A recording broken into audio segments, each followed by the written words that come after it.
Yo voy a hablar de un grupo de pacientes que es el caso que, como lo dice, asma de control difícil. Tenemos un grupo de pacientes que, a pesar de hacer todo el engranaje de educación, tratamiento, seguimiento, no llegan a tener un nivel de control aceptable. Se supone que la mayoría de los pacientes asmáticos, hasta un 98%, deben llegar a un cierto nivel de control, o si no, de estar totalmente controlados. Y seguimos los pasos que hablaba Daisy junto con un tratamiento.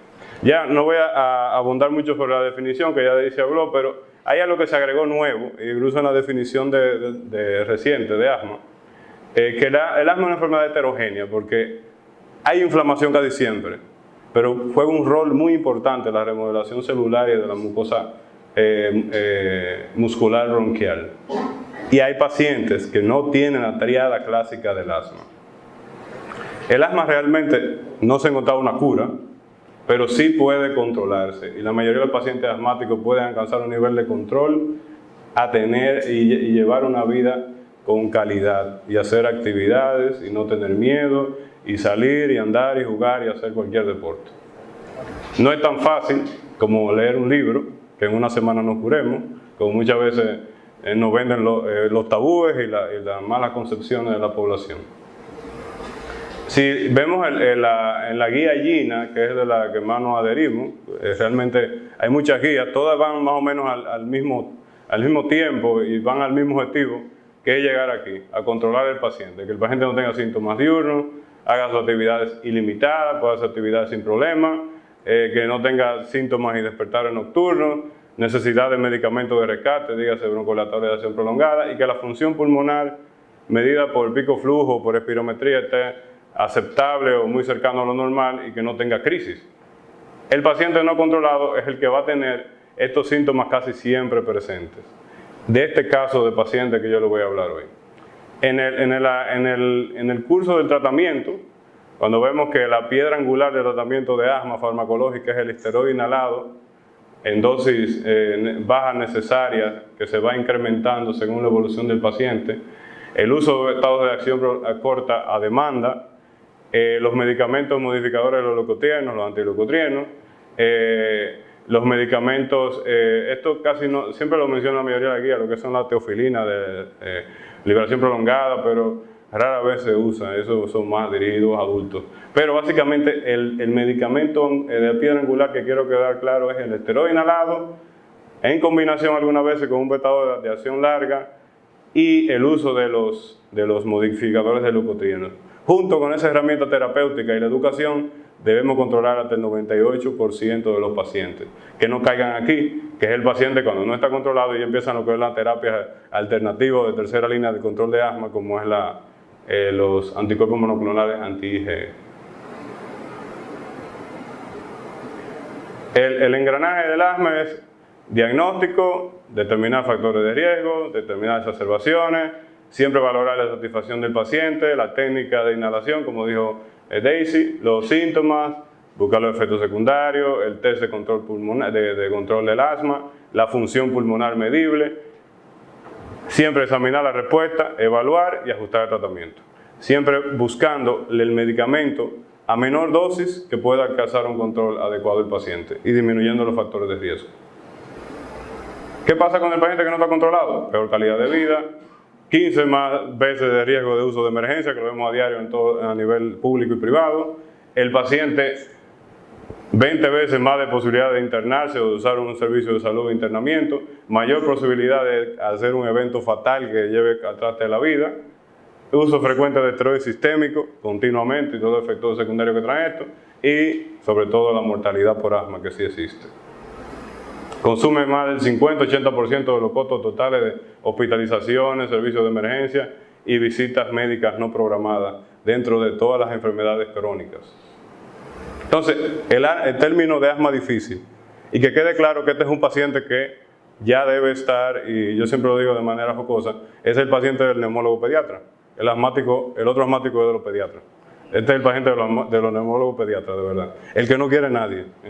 Porque este término tenemos que recomendarlo a un paciente que se ha excluido todos los diagnósticos alternativos, las comorbilidades del asma han sido tratadas, los factores desencadenantes ambiental, etcétera, se han eliminado y se confirma una adherencia al tratamiento. Y a pesar de eso, el asma no se controla.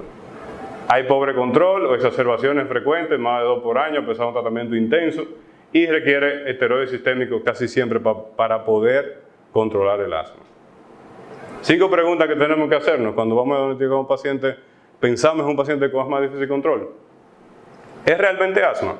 Aquí tenemos, yo puse un grupo de patologías que son frecuentes en pediatría, que vemos mucho los neumólogos, que son la patología con bronquiectasia, la bronquiolitis obliterante, la fibrosis quística, la presencia de cuerpo extraño en vía aérea, la displasia broncopulmonar, el reflujo, los tumores de vía aérea, disfunción de cuerdas vocales, desorden de hiperventilación, la rinitis, como morbilidades. Pero ¿qué pasa con esta patología? La mayoría de estas patologías están agregándosele algo. Sí es cierto que un paciente pediátrico, asmático, no controlado, puede tener alguna alteración de crecimiento y desarrollo, pero la mayoría de estas patologías se asocian a datos de la historia clínica que no deben llamar la atención. Que hay tos productiva, que hay fallo de medro, que hay síntomas de descarga posterior, rinorrea, presencia de pólipos, ausencia de síntomas nocturnos. Los síntomas muchas veces no son esporádicos y remitentes como el asma, casi siempre son persistentes y continuos. Y hay datos al examen físico como la acropaquia, cianosis presente siempre. Y no hay una obstrucción realmente de la vía aérea reversible cuando hacemos una espirometría, que es típico del asma, y puede haber ocultación asimétrica. Y los hallazgos realmente, una buena historia clínica pediátrica nos puede ir dando luz. Pacientes con asma de difícil control es muy frecuente la presencia de reflujo gastroesofágico por pachymetría, puede haber datos de infección crónica y algunas veces puede haber bronquiectasia también en pacientes con asma de difícil control, pero son pacientes ya que son excluidos otro diagnóstico. Algunos casos personales de niños que llegaban con tos crónica, por ejemplo, esta paciente de 9 años que tenía un fragmento de lapicero en la tráquea y tenía un mes tosiendo porque eso bajaba y subía. Bajaba y subía, en un momento podía ser cianosis y tos y llegó a cuidado intensivo ya con un evento de cianosis. Y había sido nebulizada múltiples ocasiones con todo lo que se imaginen y tenía un cuerpo extraño. Pero la historia clínica no hablaba de un niño de 9 años, nunca tuvo un episodio de asma y además no respondía a ningún tratamiento de lo que estaban poniendo. Pacientes de 1 año con sibilancia unilateral, que tenía una semilla de naranja, otro también de 3 años que tenía datos de tos crónica de 3 meses y una semilla de maíz. Pacientes con fibrosis quística, que es una patología que debemos buscarla porque siempre, aunque no es frecuente, pero existe en nuestro país y en nuestra raza. Los datos clínicos de acropaquia, la presencia de bronquiectasia, que nos llama la atención desde que vemos en un paciente con expectoración purulenta y presencia de pseudomonas en vía aérea y fallo de medro. Un sinnúmero más de patologías, desde incluso malformaciones broncopulmonares, lo que son las comorbilidades como la sinusitis, la rinitis alérgica, los pólipos nasales, etc. ¿Existen factores de riesgo en este paciente? Bueno, corregir los factores ambientales, tabaquismo, alergenos, la posición laboral, polución, infecciones, el uso de tratamiento crónico como AINES y betabloqueadores, eliminar las comorbilidades, como había hablado de reflujo gastroesofágico, sinusitis, el sobrepeso, la obesidad, pacientes que tengan otra patología agregada como la micosis broncopulmonar alérgica, sobre todo en pacientes con algún tipo de inmunosupresión que tengan quimioterapia, el hipertiroidismo, el síndrome de apnea obstructiva del sueño, etc. Si todas estas comorbilidades podemos controlarlas y descartarlas y el paciente persiste todavía con síntomas de asma y no se controla, pues sí tenemos que avanzar un poco más. ¿El paciente se adhiere al tratamiento? Ya lo habló Daisy, el control y la visita. Cada visita debe tomar por lo menos 20 minutos en educación. Y 20 minutos es mucho, hasta en 5 minutos se puede hacer. Darle al paciente la aerocámara, que la use frente a ti, que esté usando lo que evidencia que el medicamento tiene y está usando el adecuado. Usa la medicación adecuada. El paciente debe siempre, y muchas veces nos enfrentamos a nivel educacional de la población, que tenemos que ponernos a nivel de ellos, e incluso en momentos de exigirle hasta que lleve el medicamento y que lo veamos y que tengamos una idea que realmente lo está usando, hasta guardarlo y coleccionarlo. Y si lo usa adecuadamente. Esto es una realidad que vemos a diario, que yo quise traer aquí, de los pacientes en el estudio AIRLA, que investigaba lo que era la realidad del asma en Latinoamérica. Si vemos, la mayoría de pacientes, si vemos aquí en el cuadrito que es un poquito moradito claro, moradito oscuro, esto es los pacientes que usaban esteroides de manera crónica. O sea, mira, y la mayoría eran pacientes diagnosticados con asma. Pacientes con asma severa persistente, solo un 10% usaban esteroide inhalado. ¿A qué usaban los otros? La gran mayoría, medicamentos de rápido alivio.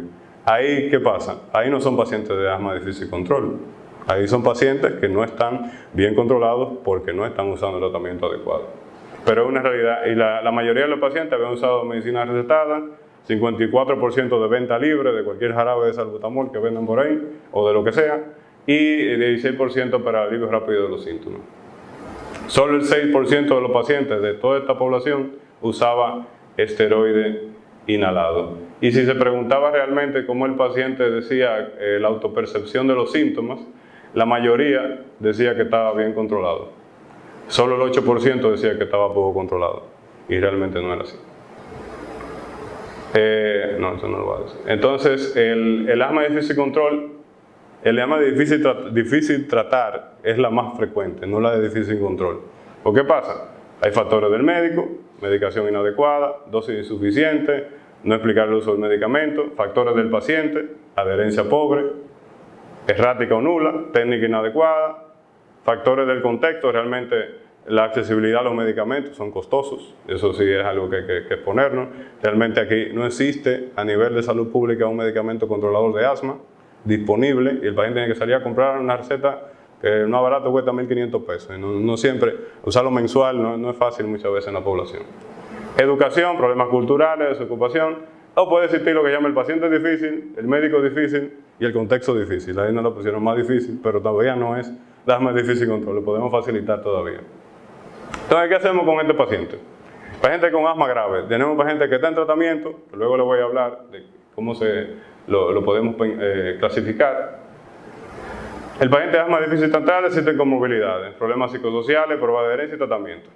Si actuamos, potencial respuesta a tratamiento, si se solucionan las deficiencias diagnósticas y cumplimiento del tratamiento, el paciente puede irle bien. Asma grave por tratamiento inadecuado, pues deficiente diagnóstico, mejoramos el tratamiento y si persiste la exposición a los alergenos, tratamos de controlarlo. El asma grave resistente al tratamiento, que realmente ya es el asma de difícil control, que persiste con asma no controlada a pesar de un tratamiento de alta intensidad y todas las herramientas que he hablado. Existen unos criterios para poder pensar si este paciente realmente es un asma de difícil control. Empleo de esteroides orales continuos o más de 6 ciclos en el último año. Y ojo, eso yo lo veo mucho en la consulta, y muchas veces no son pacientes de difícil control, son pacientes maltratados. Empleo de esteroides inhalados a dosis elevadas, realmente ya cuando llega al tope, a la escala de Gina, en el escalón, a más de 1.200 microgramos de budesonida inhalado por día, o de fluticasona más de 800, junto con un inhalador, con un broncodilatador de acción prolongada o un medicamento combinado. Los criterios menores, que son más, pero realmente hay que tomarlo en cuenta, el uso diario de beta-2 adrenérgico, la función pulmonar que podemos medir en los niños mayores de 6 años, un FB1 en menos de 80% en espirometría, o el pico flujo, la variabilidad AM y PM que debemos medir en el seguimiento de cada paciente, más de un 20%, una o más visitas a emergencia, 3 o más ciclos de esteroides, y un episodio de asma que fue grave o que llevó al paciente, por ejemplo, a cuidado intensivo, o que hay un deterioro de la función pulmonar ya de manera progresiva que lo podemos evidenciar en el seguimiento. Si juntamos 2 criterios mayores o un criterio mayor junto a 2 criterios menores, podemos pensar que sí, realmente estamos frente a un paciente que es un asma de difícil control. Aquí yo voy a poner un poquito más a la parte de la inflamación. En niños es más pues trabajoso confirmar esto porque estamos frente a un paciente que está el pulmón en evolución, el crecimiento, múltiples infecciones virales, múltiples exposiciones a cambios, a desarrollo del sistema inmune. Y hay un estudio que se hizo y se pudo clasificar y tener una idea de qué pasaba con estos niños. En niños hay pocos estudios, este es de los pocos. Y enfocó lo que es el grado y la naturaleza del proceso inflamatorio. Acuérdense que el asma es un problema inflamatorio, el grado de la hiperreactividad bronquial y el grado de persistencia de la obstrucción de los bronquios. Entonces hubieron un grupo de niños asmáticos difíciles que había el asma sensible a esteroides alérgica, que es la más frecuente, que es la que vemos, la gran mayoría de los pacientes, más del 90%, el asma resistente a esteroides con un patrón eosinofílico. Estos son pacientes que se sometieron a una maniobra de esputo inducido, de broncoscopía, que puede ser una biopsia, un lavado bronquial, y se vio un patrón eosinofílico y no respondía a esteroides. Se tuvieron estudios que había anomalía en el receptor de esteroides, y muchas veces era más asociada a una infección tipo aspergilosis. El asma resistente a esteroides con patrón no eosinofílico, sino que había un patrón neutrofílico en el lavado y en el esputo, que podía ser una respuesta secundaria a infección crónica, por ejemplo, pacientes con micoplasma o clamidia, pero realmente estos pacientes son muy poco comunes y realmente la mayoría respondían con terapia con macrólidos, incluso de manera crónica. La hiperactividad bronquial persistente sin inflamación, que son los pacientes que tienen una remodelación persistente de la vía aérea, una estrechez continua que no modifica, y limitación al flujo aéreo persistente, que ya estos son los casos más graves, que son los que hay que pensar en bronquiolitis obliterante, por ejemplo. Si extrapolamos a los casos de adultos, si vemos las características de los pacientes, generalmente juntamos los síntomas, exacerbaciones, inflamación y un FB1 bajo. La mayoría de los pacientes con asma de inicio temprano, que estamos hablando en el mundo de los pacientes adultos, en niños, por ejemplo, empezamos el asma TH2, que es el asma alérgica, el asma eosinofílica, que se asocia a la aspergilosis broncopulmonar alérgica, el asma de inicio tardío en pacientes que tienen sensibilidad elevada a la aspirina, a los AINES sobre todo, el asma asociado a obesidad y el asma neutrofílica, que en estos 4 fenotipos que se extrapolan en adultos evolucionan y generalmente dan este cuadro de aquí abajo, que no es lo mismo que en niños, pero generalmente en adolescentes podemos verlo.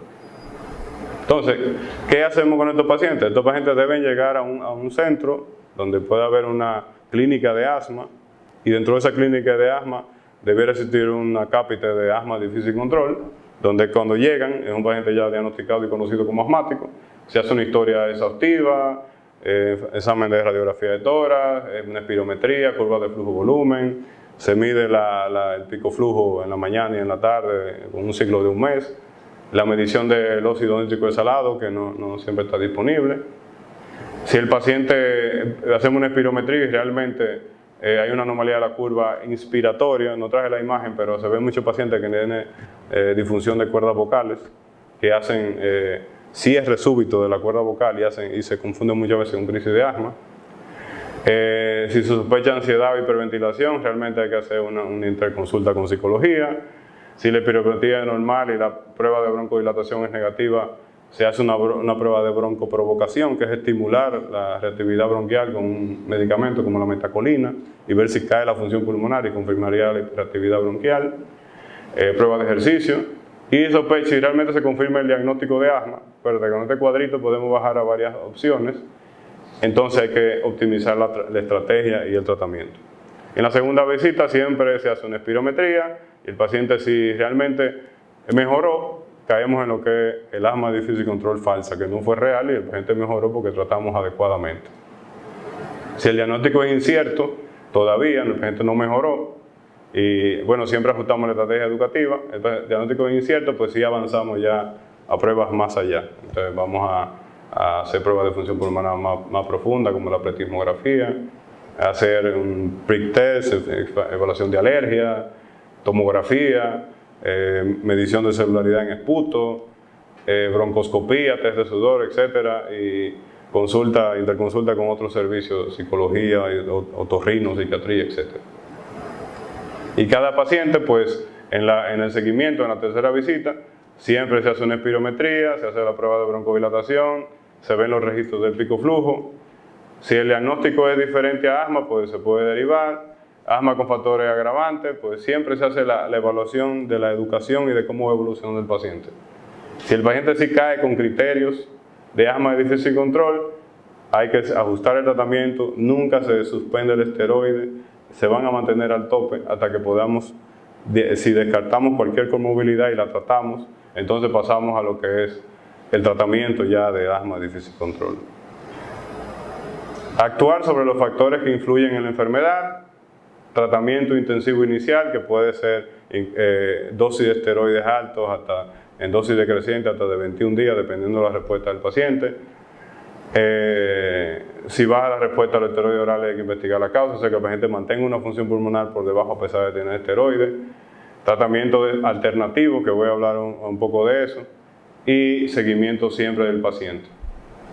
La farmacoterapia usada, se ha usado muchas cosas en tratamiento de estos pacientes difíciles, de los antibióticos macrólidos, que cada día más se usan como agente inmunomodulador con efecto antiinflamatorio, la ciclosporina, el metotrexate, la sales de oro, pero en este grupo de aquí abajo es que ha caído la guía de GINA incluso aprobó el uso del omalizumab, que es un anticuerpo monoclonal anti-IgE, que ha dado buenos resultados con los pacientes de difícil control, sobre todo los pacientes de asma alérgica, que andan entre el 85 y 90% de los asmáticos. Hay otros anticuerpos monoclonales que se han usado y están en fase de investigación, pero principalmente el omalizumab es el más usado. Esta terapia de aquí arriba pues se ha ido quitando cada día más por los efectos secundarios, por lo que se expone el paciente, la poca respuesta, y muchas veces no le ha ido bien a la mayoría de los pacientes. Otra terapia que se ha usado y cada día se usa más es la termoplastía, que consiste en dar calor directamente a nivel de la mucosa remodelada por un electrodo a cierta temperatura, y ha demostrado que vamos a decir que es una microcauterización del bronquio, y ha demostrado aumentar el diámetro de la vía aérea, disminuir la inflamación y con buenos resultados. Lo que pasa también que es una técnica muy riesgosa, sobre todo en un paciente que no está controlado.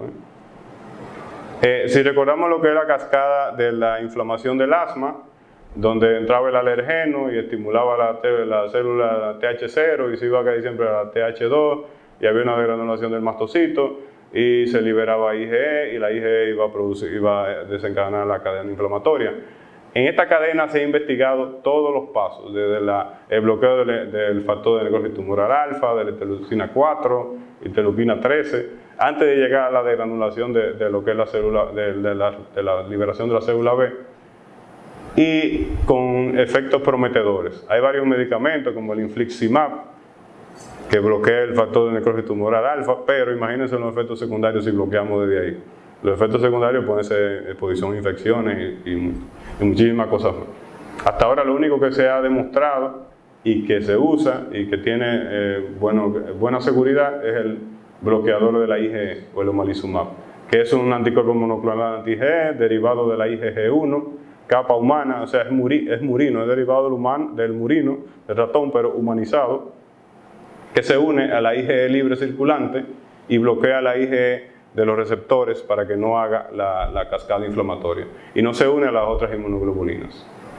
¿Qué hace? Viene la célula B estimulada que libera la IgE, ya pasó la cascada previa, se liberó la IgE, el omalizumab viene y se une, tiene un receptor de gran afinidad, o sea, un anticuerpo monoclonal es diseñado para hacer como una bala específica que dispara y va dirigida a un blanco directo, que es el receptor de alta afinidad de la IgE, y bloquea el sitio donde la IgE pues se va a unir al mastocito y va a evitar la degranulación. Eso, mientras las dosis se van aplicando, se van bloqueando más IgE y la cascada inflamatoria, bueno, por ende va disminuyendo. ¿Y qué pasa? Cuando bloqueamos aquí, pues disminuimos todos estos síntomas. Entonces, hay efectos también incluso en la remodelación pulmonar, porque disminuye la cantidad de CD4 y CD8 en la mucosa, libera la disminución de otras citoquinas TH2, y realmente disminuye la endotelina 1, el grosor bronquial demostrado por tomografía también. En revisiones en pediatría está aprobado para niños mayores de 6 años, con dosis calculadas por peso, dependiendo de los niveles de IgE encontrados en el paciente en el tratamiento inicial, y es la opción recomendada para el tratamiento del asma severa persistente mediada por IgE, que se demuestre que realmente sea un paciente pues con IgE elevada o alérgico. reducción de exacerbaciones, reducción del uso de esteroides un 37% y reducción del 16% de hospitalizaciones, que eso es un logro importante en pacientes que tienen que estar en el hospital continuamente. Mejoría en la calidad de vida en los pacientes. Tienen que haber unos criterios muy específicos porque este es un medicamento que es bastante costoso y el efecto es depende de la duración y el tiempo que se use. Se cumplen 3 criterios, pero por ejemplo que tenga función pulmonar bajita, variabilidad del pico flujo, confirmación de alergia realmente, IG elevado con pruebas de alergia, que esté en tratamiento con altas dosis, que sea realmente un asma de difícil control demostrada y que tenga una enfermedad inestable o síntomas persistentes no controlados, que haya requerido tratamiento o internación en el último año, por lo menos 2 o más veces, 3 o más crisis severas, que haya tenido que ir a la emergencia, síntomas diarios continuamente, que esté en los estadios de no controlado de GINA. Este es el nombre comercial, que es el Xolair, viene a 75 y 150 miligramos, se aplica en exceso molar. La dosis óptima es individualizada según la cantidad de IG de cada paciente y el peso. Esto es un cálculo más o menos en niños, pero realmente se usa más una tabla que depende de los kilos del paciente y la cantidad de IG, y esto te va a dar más o menos la cantidad de medicamentos que tú le vas a poner. Realmente se usa cada 2 semanas, depende de la cantidad, o cada 4 semanas también depende de la cantidad. Entonces, ¿qué le importa a los pacientes y a los médicos respecto al asma de difícil control? Usar o poco nada los esteroides sistémicos, no presentar exacerbaciones, no internarse, no concurrir a emergencias, poder hacer actividades, reducir la dosis de esteroides inhalados y evitar los efectos secundarios. Y para recordar que allá al final quiero dejarles dicho que el asma de difícil control puede ser causa de un abordaje y tratamiento inadecuado, pobre adherencia al régimen médico y terapéutico, un error diagnóstico, que no estemos viendo lo que está pasando. Entonces siempre revise qué es asma, si es asma y otra comorbilidad, otra enfermedad, evalúe siempre la adherencia, optimice el tratamiento y nunca deje de buscar ayuda en otros sitios, porque estos pacientes requieren un consejo multidisciplinario muchas veces. Muchas gracias.